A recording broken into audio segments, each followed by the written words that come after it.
That's another question that we get asked quite frequently is when to file a claim? When should we file a claim? Should we file a claim? Should we not?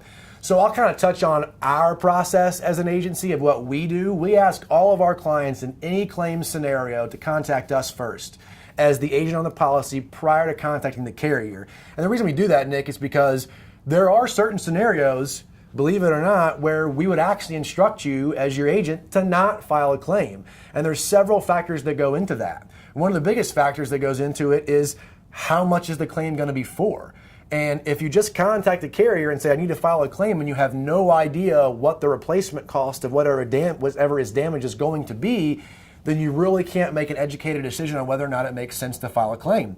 We're also going to consider your current record. If on the auto side of things, you've got a bit of a choppy record as far as maybe some violations or some accidents or some claims that you've been involved in, once you start to get multiple violations or multiple claims on your driving record, that insurance rate can really get out of hand on you and just completely balloon out of nowhere. And so, there might be a certain scenario where you got into an accident, and even though, it's a decent amount to repair the car, because you've got some previous claims on your record, we might instruct you, if you have the ability, pay it out of pocket and keep it off your record. But that's why you have you call us first. Call us, talk about the situation, let's get estimates, figure out the amount of the damage, how much it's going to be. Let's look at your deductible on your policy based on how much you would get from the insurance carrier after they withhold your deductible. Does it make sense to file a claim or not?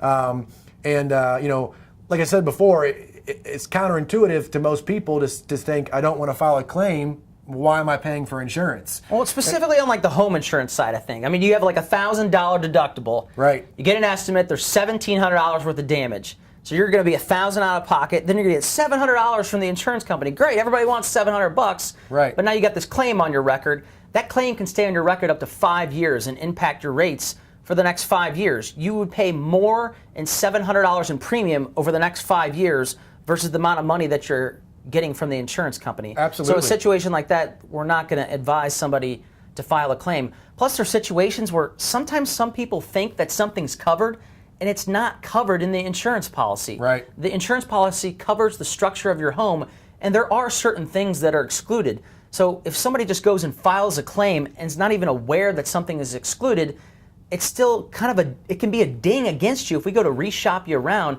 it shows a claim that was open and filed, even though nothing was paid out. Right. That can potentially impact you down the road. So calling us and contacting us first is why we try to help you avoid that situation. Right. And the last thing I'll really say about this is your home insurance policy is not a maintenance policy.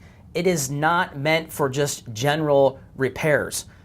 Replacing the roof of your house is similar to the tires on your car. If your tires get old, you don't file an insurance claim. Most people seem to have a general understanding of that. It's a maintenance issue. With the roof of your house, it almost seems to be viewed differently. That you get a house, you wait till the roof gets old, and then you file a claim and have the insurance company pay for it. That's a maintenance issue. Yes, it's a much more expensive ticket item, but that just comes part of being a homeowner.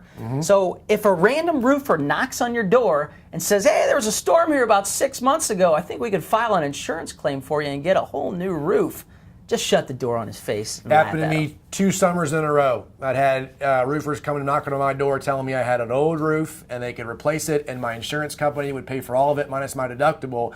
And they weren't even on my roof. How did they know that I needed a new roof? They just saw that it was old.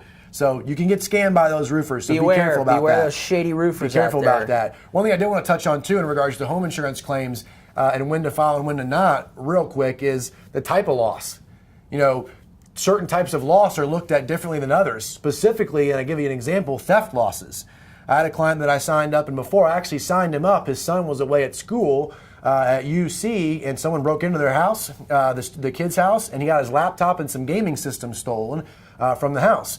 Well, mom and dad filed a claim on that. They had a $1,000 deductible. They got money from the insurance company. But the very next renewal, their renewal went up, just the first renewal, went up more than the money they got from the insurance company that year. And I tried to explain to him And I think he understood it eventually that it was because of the type of loss. It was a theft loss, and insurance companies get real nervous about theft loss. Because there's more fraud and theft losses than any other insurance claim out there. Right. I mean, if you got a claim from wind and hail or a weather-related event, some companies even waive those type of claims, or they treat it as an act of God, and they definitely don't rate for it nearly as much as like a theft loss or a water loss. So that's a very good point about. And we don't expect you to remember all this, so call us. That's what we're here for. If you got a claim, call us. Let us walk you through the process and give you the best advice about how to save you the most money in the long run, because that's what we're here for.